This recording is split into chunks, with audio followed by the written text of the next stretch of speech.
Shalom, friends! We've noticed in the past few months, since October 7th. What's October 7th? Shmini Atzeret, I think? Wait, I thought it was Simchat Torah. Maybe. Doesn't matter. It's a minor holiday. Who cares? Yeah. Anyway, since then, we've noticed for some reason that a lot of Jews have been looking for new ways to reconnect with Judaism, ourselves included. So today we're going to take you with us on our journey, exploring one of our new interests in Judaism. Yeah. Do you want to tell us more about that? So we have thought, what better way to explore being Jews than to look at the laws of mikveh. So we'll be learning ourselves along this journey and taking you with us, following the guide by the Jewish Voice for Peace. Hi everyone. So we're on our laptop looking through the Jewish Voice for Peace Mikveh guide. So we're going to just read a little bit of the introduction, and yeah, we'll see what we learn today. Yeah, so in the intro to mikveh section, it says, mikveh is an ancient Jewish ritual practice of water immersion, traditionally used for cleansing, purification, and transformation.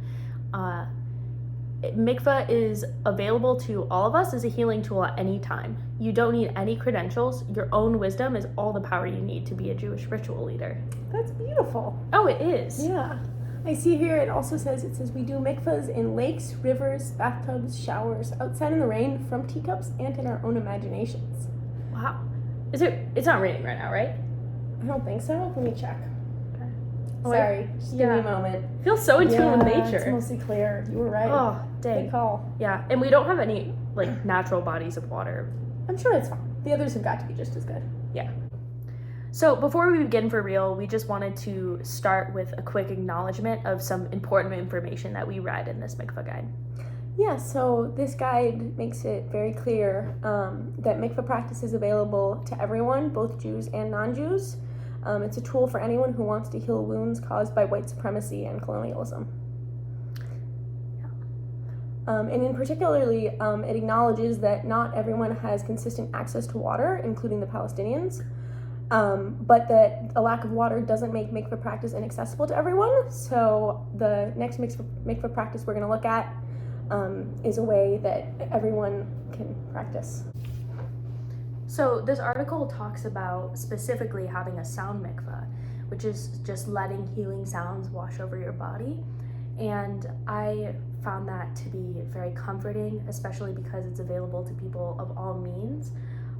So I found some songs that have great cultural importance to me and decided to play them for you, Kinneret, so you can experience a sound mikveh. That's awesome. I can't wait.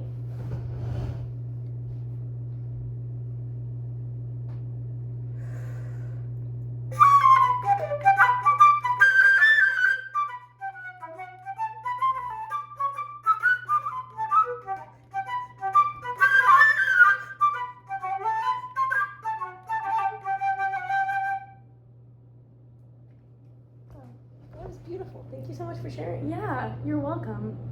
I really just felt healed. Yeah, me too. I felt like I recognized it. Like, I don't know, some part Yeah, of like me. some healing song from Judaism. Maybe. I wonder, maybe Misha Berach? Oh, you're so right. It definitely was Misha Berach. We should do. Can we sing it with the words? Oh, I'd love to. I feel like I'd the love words to. just like they tie it all together. Yes. It really connects me. On three, or after three. 1, 2, 3. Misha Berach, Avotenu, Abraham, Yitzhak, Yaakov, Sarah, Rebecca, Barak. You have to go with the matriarchs. God, I'm sorry. It just, I don't know what came over me. It must I'm so ashamed. It's the patriarchy. It's the patriarchy.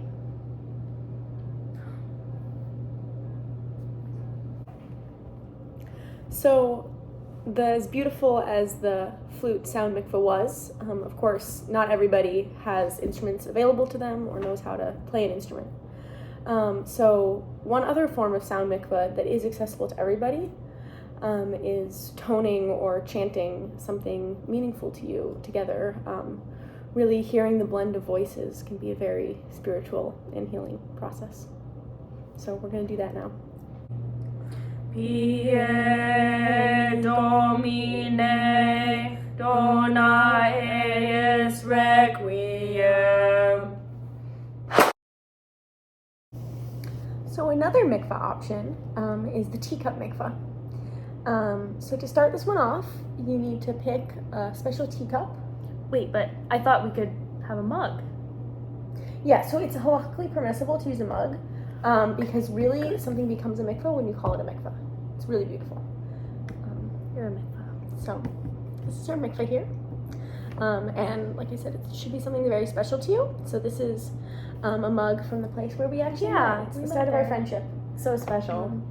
So now the beginning of the teacup mikveh ritual actually involves crying into the teacup, and this is something very vulnerable and personal to us both. So we're gonna leave camera to cry in peace, and then we'll be back. Rejoin you. We have to finish the ritual. So yeah, that was just such a important moment for us to have in peace. I don't think should we share what we. It's important. It's important, but it's so personal. We're gonna be really open and honest with you guys. So we talked and cried and shared our feelings about our thoughts of the Jewish people becoming colonizers, just in the same way that we were colonized, and now we're doing that to another people in exactly the same way. Yeah, it's hard to see, and frankly, we're ashamed of it. But moving on with the ritual, now that we've had that moment to cleanse ourselves with our tears, we're gonna continue with the teacup mikveh. Yeah. So this teacup is full of our tears. I don't think I can show you without spilling it, but you have to trust us. So it says you can really add anything that's special to you to this. It can be rose petals, stones, anything that really you feel drawn to. So I brought these rose petals, flower petals from my Havdalah set here, and we're going to put them in the teacup. Yeah.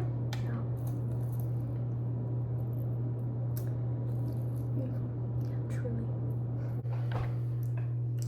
So the last step to the teacup mikveh ritual is either to tell your teacup a tender story or to sing a sweet song.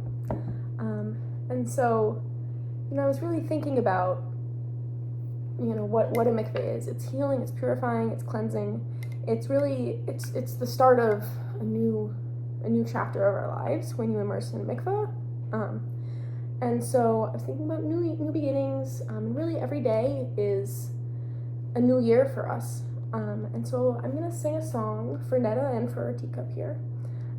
That we sing every year on our Jewish New Year, and really talks about having a good year and a sweet year. And I think I love that, because every day can be a Jewish New Year because you're Jewish and it's a new year to you. That's wonderful. It's beautiful. All right, so I'm gonna sing now.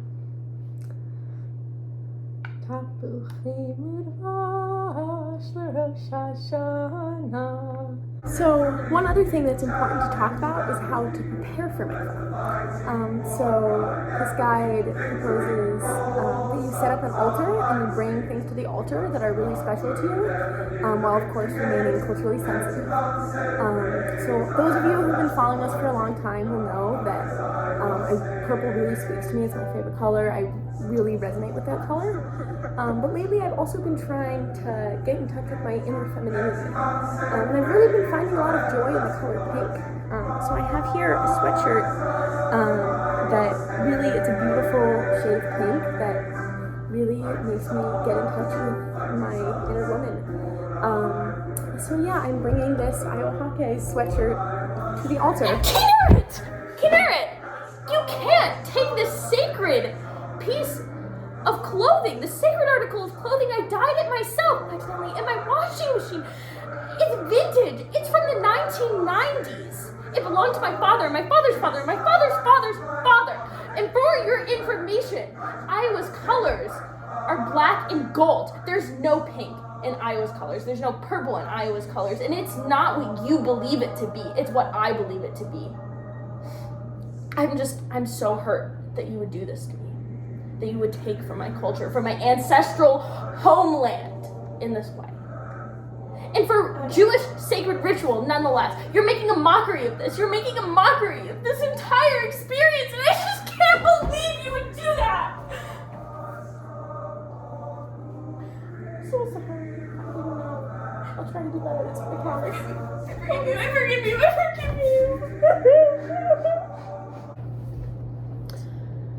So We've just had a very like learning, feeling, growing experience together. Yeah. And I want to apologize publicly for anything I did that was insensitive or harmful to people. None of us are perfect. I truly didn't know that I was appropriating others' culture, and I'm grateful to Netta for setting me on the right path.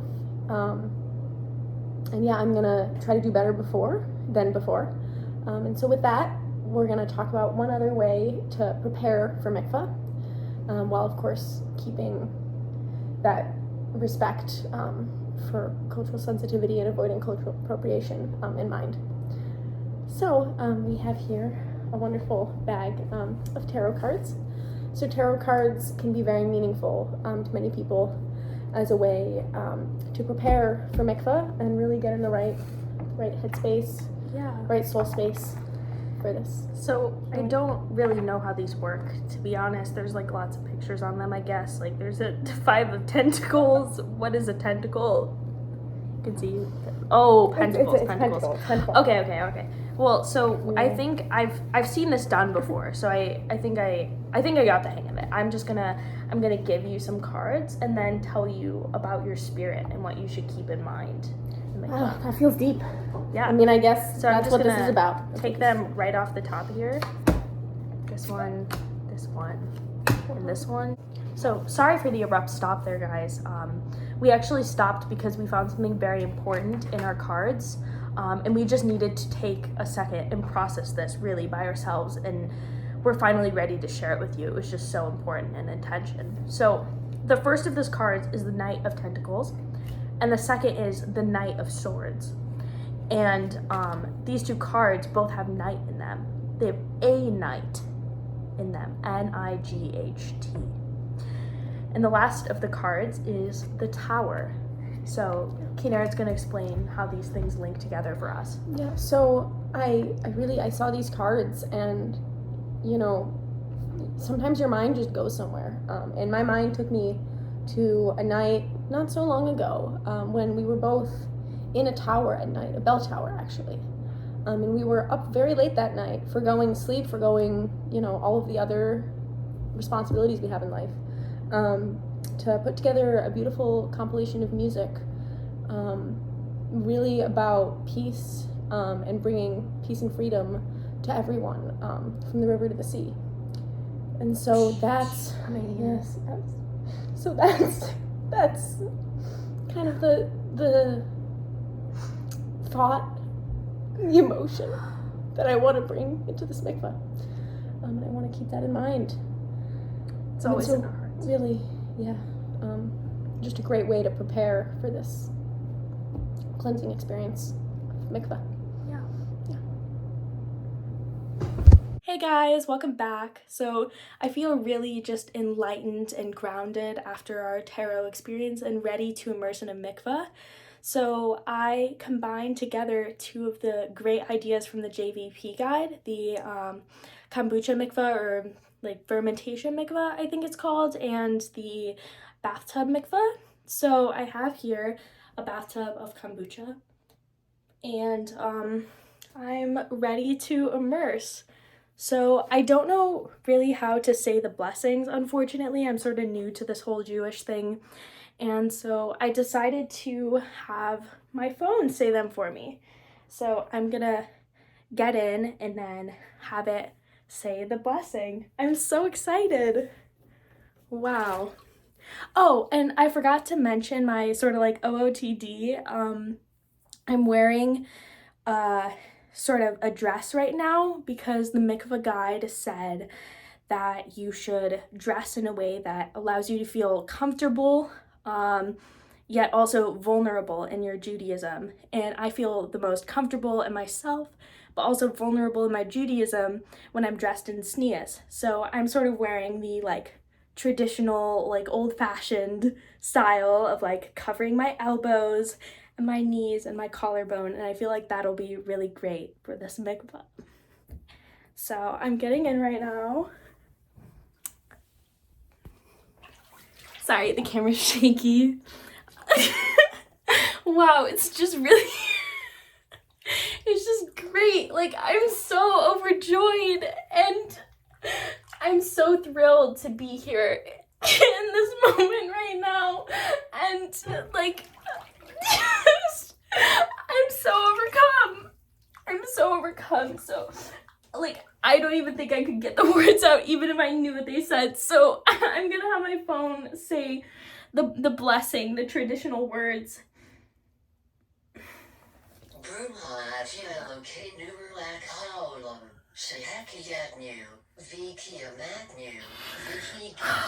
wonderful. Yeah, so this is me in the mikveh, and it's just such a great experience. And so I'm having Kineret come in and witness my dunking of my head in the traditional style. So she's gonna come in and do that now, and we'll jump to her. Hi everyone. So I'm about to go in and be there as a witness for Netta's final symbolic dunk into the mikveh. But I'm just super excited to hear how the experience has been for her so far. So Netta, can you tell us a little bit? Like, how does it feel? Yeah, I just, like I said before, I just feel so, like, overcome with joy, and, like, it's actually kind of funny and weird. Like, it's a little bit tingly. I don't know why I wasn't expecting that. Tingly? That's so interesting. Must be like a spiritual thing. That's awesome. All right, well, time to go in now. Alrighty, here we go. I'm so ready. What is that? It's like kombucha. Like Kombucha? Yeah, it says in the guide. It's kombucha for the mikveh. What? I don't understand. What do you mean you don't understand? You read the words. It was literally right there. Kombucha mikveh. No, you're supposed to, like, ingest it, not immerse it. You're bathing in kombucha? Yeah, but, like, it's fine. It's just, it's about the interpretation and your own enjoyment of the experience. Like, I don't know. Like, I don't see any issue with it. It's not just about, you can't just do your own thing, like, completely randomly. Wait, but, like, I don't get why you're so annoying about this. Like, we can't seriously be having this conversation again, right? Like, we've had this conversation 1,000 times. I can do what I want with my practice. It's not impacting anyone else. It's literally only about me. It's literally not just about you. Like, yeah, I get it. Everyone should leave room for their own differences and comfort. That's all important, right? Everyone needs to be able to explore Jewish rituals the way that's right for them. But, like, this is like a gross misinterpretation. I'm sorry, I'm gonna say it spits in the face of the real traditions and the ideals of our people. Like, yeah, I get it. I genuinely do. We've had this conversation before. I know, I understand. A lot of Jews have become colonizers. It's an awful part of, like, our shared identity. It's hard. But just because they've been misled, they're not upliving the Jewish values of Tikkun Olam, it doesn't mean that we can abandon our traditions just to, like, spite them or something. In fact, now more than ever, it's important to be strong in our practices and to follow the law when it comes to fermentation mikvahs and all the other 612 mitzvot. No, like, actually, you know what? We need to go beyond the letter of the law. We need to do everything we can to respect our own and every being's dignity. It's what Hashem would have wanted, if she exists.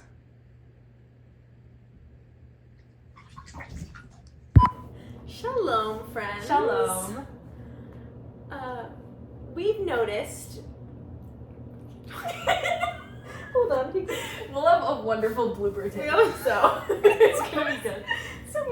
And it says that mikveh practice is available to all of us as a healing tool at any time. We don't need any credentials. Your own wisdom is all the power you need to be a Jewish.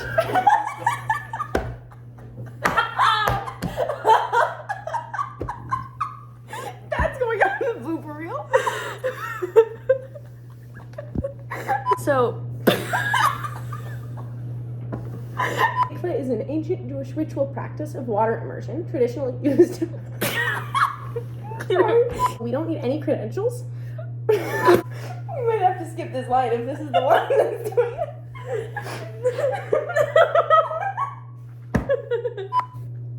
before we start, we just wanted to begin with a quick acknowledgement of some important information that we read from this mikveh guide.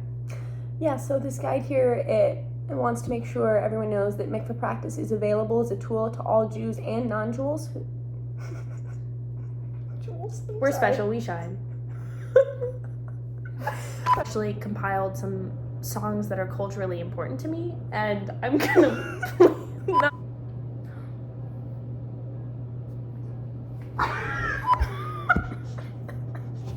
Rosh Hashanah. They can't be funny. It's not funny. It's not funny. It's serious.